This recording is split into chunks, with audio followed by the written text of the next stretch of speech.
بندوں کو خدا کی طرف سے بہت احسان کا مہینہ مبارک ہو،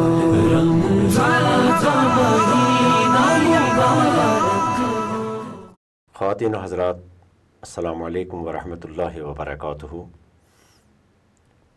رمضان کے مختلف پہلوؤں سے متعلق بات ہوئی ہے سابقہ نشستوں میں۔ اب چونکہ ایک ایسا عشرہ رمضان کا آگے سایہ فگن ہے جسے عام زبان میں عشرِ خلاصی یا عشرِ نجات یا عشرِ عتق من النیران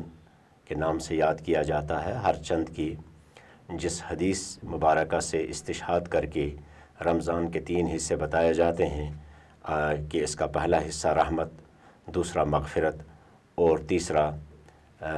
عشرہ اور آخری عشرہ 10 دن پر مبنی یہ آگ سے خلاصی کا عشرہ ہے۔ تاہم اس حدیث مبارکہ پر محدثین نے کافی کلام کیا ہے، لیکن جو بھی ہو یہ آخری عشرہ بہرحال مغفرت کا عشرہ ہے جس میں بندوں کی مغفرت کی جاتی ہے۔ اسی لیے اس عشرے میں عبادت کا زیادہ اہتمام کیا جاتا ہے، اور خاص طور پہ اس عشرے کے اندر جس عبادت کا اہتمام کیا جاتا ہے وہ عبادت اعتکاف کے نام سے مشہور ہے۔ اعتکاف ایک ایسی عبادت ہے کہ جو بیٹھ کے ایک جگہ پہ چپک کے کی جاتی ہے اور ایک جگہ پہ قرار اور سکون کے ساتھ کی جاتی ہے۔ اعتکاف عربی لفظ عکفہ یعکفو کے مادہ سے ماخوذ ہے۔ اس کا مطلب ہوتا ہے ایک جگہ پہ ٹھہر جانا اور کھڑا ہو جانا۔ قرآن کریم نے اس لفظ کو کئی جگہوں پر استعمال کیا ہے جہاں ٹھہر جانے کے ہی معنی اس کے ہیں،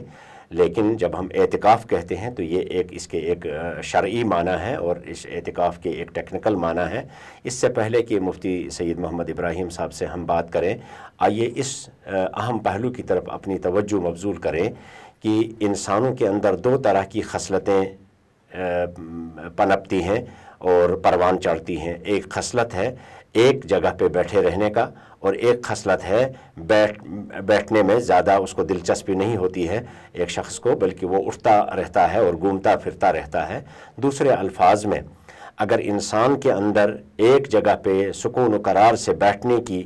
عادت پڑ گئی تو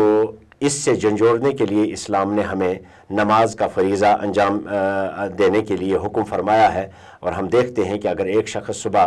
2 بجے تک 1 بجے تک بیٹھ گیا تو فٹافٹ اذان آتی ہے اور اس کو جھنجھوڑ کر کھڑا کر دیتی ہے، اور پھر تھوڑے لمحے کے بعد 2 1 2.5 گھنٹے 3 گھنٹے کے بعد پھر جب اس کے اندر یہ بیٹھتا ہے کسی کام پہ یا بیٹھ جاتا ہے، پھر اذان آتی ہے تو اس کو جھنجھوڑ کر کھڑا کیا جاتا ہے، اور پھر تھوڑے وقفے کے بعد مغرب کی اذان آتی ہے، اس کو جھنجھوڑ کر کھڑا کیا جاتا ہے، اور اسی طرح سے مغرب کے بعد عشاء، یعنی انسان کو چالو حالت میں رکھنے کے لیے، اس کو برابر ایکٹیویٹ رکھنے کے لیے، اسے متحرک رکھنے کے لیے، اس کو نمازوں کے لیے پھٹافٹ بلایا جاتا ہے مسجد میں۔ اور کہیں اس کے اندر یہ اٹھک بیٹھک کرنے کی ہی عادت نہ بن جائے اور ایک جگہ پہ وہ قرار نہ کر پائے، اس کے لیے اسلام نے اس کو ایک اور تجویز بھی دی۔ ہر چند کی یہ ایک ظاہری توجیہ ہے، اسلام کا مقصد ہے، ایک خاص مقصد ہے، اور وہ ہے اللہ کا قرب حاصل کرنا۔ لیکن تاہم جب یہ کہا جاتا ہے کہ اسلام کے اندر روحانیت نہیں ہے، تو اس سے ایک ذہن میں یہ بات پیدا ہو جاتی ہے کہ مجھے ایک جگہ پر بیٹھ کر عبادت نہیں کرنی ہے، ایک جگہ پہ نہیں بیٹھنا ہے۔ لیکن کہیں اس کے اندر یہ عادت نہ بن جائے کہ یہ بس گھومت پھرت میں ہی یقین رکھے اور ایک جگہ پر نہ بیٹھے، تو انسانی اخلاق کے لیے ایک لازمی جز ہے کہ وہ ایک جگہ پہ قرار بھی کرے، کیونکہ کئی ایسے امور ہوتے ہیں کہ جس میں اس کو صبر و قرار کی بڑی ضرورت ہوتی ہے۔ تو اس لیے اس کے لیے فلسفیانہ طور پر یہ چیز تجویز کی گئی کہ یہ اعتکاف کرے۔ اعتکاف کے اس ظاہری فائدے کے لیے اعتکاف ہر چند کے نہیں ہے، اللہ کا قرب حاصل کرنے کے لیے اعتکاف ہوتا ہے۔ تو اس لیے اس آخری عشرے کے اندر مسلمان اہل ایمان اللہ کے زیادہ قریب جانے کے لیے اعتکاف کرتے ہیں اور ایک جگہ پر بیٹھتے ہیں۔ مفتی سید محمد ابراہیم صاحب ہمارے ساتھ موجود ہیں، آئیے ان سے دریافت کریں کہ اعتکاف کی شرعی اور مفتی صاحب اس کی شرعی اور اس کے لغوی معنی واضح کرنے کے بعد اس کی اہمیت کیا ہے اسلام کے اندر، کیا یہ فرض ہے، کیا یہ سنت ہے، کیا یہ مستحب ہے، کیا یہ سب پر واجب ہے، بعضوں پر واجب ہے، اس کی نشاندہی فرمائیں شرعی اعتبار سے۔ بسم اللہ الرحمن الرحیم، حضرت عائشہ رضی اللہ تعالی عنہ کی روایت ہے جس میں وہ بیان فرماتی ہے کہ کان رسول اللہ صلی اللہ علیہ وسلم یعتکف فی العشر الاواخر من رمضان حتی توفاہ اللہ، کہ رسول اللہ صلی اللہ علیہ وسلم کا یہ معمول تھا کہ وہ آخری عشرے میں، رمضان کے آخری عشرے میں اعتکاف فرمایا کرتے تھے یہاں تک کہ اللہ تعالیٰ نے ان کو اس دنیا سے وفات عطا فرمائی۔ تو آپ صلی اللہ علیہ وسلم کا یہ چونکہ معمول رہا ہے اور آپ صلی اللہ علیہ وسلم نے اس کو کبھی بھی ترک نہیں فرمایا، اللہ ماشاءاللہ 1 سال کا ذکر ملتا ہے کہ آپ صلی اللہ علیہ وسلم نے اس کو چھوڑ دیا، باقی پوری زندگی کا یہ معمول تھا کہ آپ صلی اللہ علیہ وسلم اس عبادت کو انجام دیتے تھے۔ یہی وجہ ہے کہ فقہا نے اعتکاف کو سنت مؤکدہ علی الکفایہ لکھا ہے، یعنی یہ ایسی سنت ہے جس کی تاکید بھی ہے، یہ اعتکاف کرنا چاہیے۔ البتہ کفایہ کا مطلب یہ ہوتا ہے کہ اگر بستی میں ایک آدمی اعتکاف میں بیٹھ جاتا ہے تو سارے بستی والے سنت کو چھوڑنے کا جو وبال تھا اس سے بچ جاتے ہیں اور وہ بری ہو جاتے ہیں۔ فقہا نے اعتکاف کے شرعی معنی یہ لکھے ہیں کہ اعتکاف کا مطلب ہے کسی مسجد میں ٹھہرے رہنا ثواب کی نیت سے، یہ ہے اعتکاف کے شرعی معنی۔ لیکن اعتکاف کئی طرح کا ہوتا ہے، ایک اعتکاف وہ ہوتا ہے جو واجب ہے، دوسرا یہ جو سنت مؤکدہ علی الکفایہ ہے، اور تیسرا اعتکاف نفل کا ہے۔ اعتکاف واجب وہ ہے کہ اگر کسی شخص نے نظر مان لی کہ اگر میرا فلاں کام ہو گیا تو میرے اوپر اتنے دنوں کا یا 1 دن کا یا اس سے زیادہ کا اعتکاف کروں گا میں، تو پھر ایسی صورت میں یہ اعتکاف اس کے اوپر لازم ہوتا ہے، اور یہ اعتکاف مسجد میں کرنا ہے اور اس کے ساتھ ساتھ روزہ بھی اسے رکھنا ہے، روزے کی شرط اس میں ہے۔ یعنی مفتی صاحب اگر وہ غیر رمضان میں نظر مانے، غیر رمضان میں، تو اس کو روزہ رکھنا ضروری ہے تبھی اس کا اعتکاف ہوگا؟ جی، اگر روزے کے بغیر وہ اعتکاف رکھتا ہے تو وہ اعتکاف نظر کا اعتکاف پورا نہیں ہوگا، دوبارہ رکھنا پڑے گا۔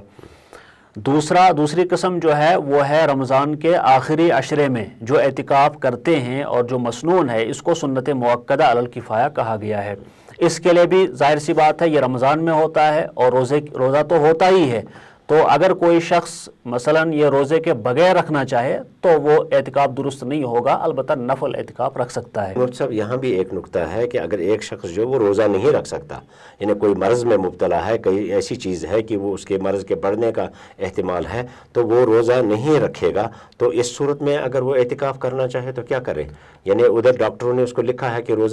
روزہ نہ رکھیے، آپ کے بیمار ہونے کا یہ احتمال ہے، زیادہ بڑھنے کا احتمال ہے، اور ادھر اس کی خواہش ہے کہ وہ اعتکاف کرے، تو ایسی صورت میں کیا کرے؟ تو ظاہر سی بات ہے روزہ شرط ہے، جب ایک شخص روزہ نہیں رکھ سکتا ہے چاہے وہ عذر کی بنا پر یا کسی اور کی وجہ سے، تو سنت اعتکاف اس سے ادا نہیں ہو سکتا ہے۔ ہاں وہ اعتکاف میں بیٹھے اس کو ثواب مل جائے گا، اس میں عبادت کا ثواب ہے، دوسری چیزوں کا، یا وہ نفل کا اعتکاف اس کا ثواب مل جائے گا، روزہ شرط ہے۔ جی، اسی طرح سے تیسری قسم ہے نفل اعتکاف، یعنی نفل اعتکاف کا مطلب ہے کبھی بھی انسان مسجد میں گیا اور اعتکاف کی نیت کی کہ میں اعتکاف کی نیت کر رہا ہوں، صرف نیت سے ہی وہ معتکف ہو جائے گا اور اس کا ثواب ملے گا۔ اور خاص طور سے جب بھی ہم مسجد میں جائیں تو اس وقت ہم اعتکاف کی نیت کر سکتے ہیں اور مفت میں اعتکاف کا ثواب بھی حاصل کر سکتے ہیں۔ تو یہ 3 قسمیں ہیں۔ اب جو رمضان المبارک میں اعتکاف ہوتا ہے وہ سنت مؤکدہ ہے، اور وہ شروع ہوتا ہے جب انسان 20واں روزہ مکمل کرتا ہے، یعنی 20واں روزہ جب ہوتا ہے تو اس دن غروب سے پہلے یہ نہیں ہے کہ غروب آفتاب کے بعد ہم مسجد میں چلے جائیں، ایسا نہیں، بلکہ غروب سے پہلے ہم تمام ضروریات سے فارغ ہو جائیں، جو بھی ہمارے کام ہے وہ پورا کر لیں اور غروب سے پہلے ہی مسجد میں پہنچ جائیں۔ البتہ یہ ضروری نہیں ہے کہ مسجد میں ہم معتکف میں اسی وقت بیٹھ جائیں، بعد میں بھی بیٹھ سکتے ہیں۔ آپ صلی اللہ علیہ وسلم کی روایت سے پتہ چلتا ہے کہ آپ صلی اللہ علیہ وسلم غروب سے پہلے مسجد میں گئے، ایک روایت یہ بھی ہے، اور اس وقت معتکف میں بیٹھے، اور دوسری روایت سے پتہ چلتا ہے کہ صبح فجر پر آپ معتکف میں چلے گئے۔ تو دونوں روایتوں کا حاصل یہ ہے کہ معتکف جو خاص کوٹری بنی ہوئی ہوتی ہے اس میں جانا ضروری نہیں ہے، بلکہ مسجد میں جانا ضروری ہے۔ تو غروب سے پہلے مسجد میں جائے، اور پھر جب چاند نظر آ جائے، عید کا چاند نظر آتے ہی اعتکاف ختم ہو جاتا ہے اور وہ شخص پھر باہر نکل سکتا ہے۔ اچھا مفتی صاحب، یہ مسجد کا ہونا، یعنی مسجد ہو، اور اس میں تو ایک بات یہ ہے اہم کی، کیا وہ جمعہ پڑھائی جانے والی مسجد ضروری ہے، یا اس میں جمعہ کے لیے پھر دوسری مسجد میں؟ اگر مثلا یہ شرط ہم کریں کہ یہ اپنے علاقے کی مسجد میں بیٹھ گیا، تو کیا اس کے لیے ضروری ہے کہ اس مسجد میں جمعہ بھی قائم ہو؟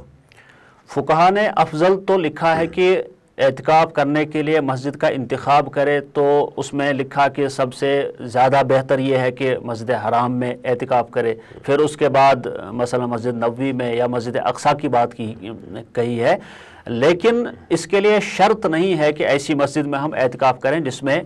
جمعہ ہوتا ہو، بس ضروری یہ ہے کہ مسجد ہو اور وہ مہجور نہ ہو، یعنی اس میں جماعت 5 وقتہ نمازوں کی ہوتی ہو۔ اگر کسی مسجد میں نماز نہیں ہوتی ہے تو اس میں بھی اعتکاف نہیں کر سکتے ہیں، اس مسجد میں کرنا ہے جس میں جمعہ نماز کے لیے دوسری مسجد پھر جا سکتا ہے؟ جی، جہاں تک یہ سوال ہے کہ نکل سکتے یا نہیں، اگر اسی بستی میں ایسا ہوتا ہے کہ ایک ہی بستی میں کئی مسجدیں ہیں اور اس میں ایک جامع مسجد ہے تو وہاں اس کو نکلنا ہے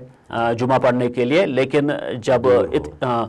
انتظار کرے اتنا پہلے نکلے کہ وہ اس میں 4 سنت جو ہے وہ پڑھ سکے، اور پھر جب نکلنے کا وقت آئے تو صرف جو بعد کی 6 سنتیں ہیں وہ ادا کر کے فوراً اپنی مسجد میں لوٹ آئے۔ لیکن اگر وہ ایسی جگہ پر ہے جن لوگوں پر جمعہ فرض ہی نہیں ہے، جیسے کسی گاؤں میں ہے، تو پھر ایسی صورت میں وہ جیسے دوسرے لوگ ظہر کی نماز پڑھتے ہیں وہ بھی ظہر کی نماز پڑھے گا۔ مطلب یہ ہے کہ جمعہ کی نماز کے لیے نکلنا جائز ہے۔ خواتین و حضرات، یہ ایک اہم ترین عبادت ہے، اس عبادت سے صرف نظر نہیں کیا جا سکتا۔ آج کل الحمدللہ رجحان پیدا ہو گیا خاص طور نوجوانوں کے اندر کہ وہ اعتکاف میں بیٹھتے ہیں۔ ہر شخص کے اندر یہ خواہش ہونی چاہیے کہ میں اعتکاف میں بیٹھوں، اللہ کا قرب حاصل کروں۔ اللہ پاک ہمیں توفیق عطا فرمائے تاکہ ہم اس عبادت کو سر انجام دیں اس مہینے کے اندر۔ ربنا تقبل منا انک انت السمیع العلیم، وصلی اللہ تعالی علی خیر خلقہ محمد وعلی آلہ وصحبہ اجمعین۔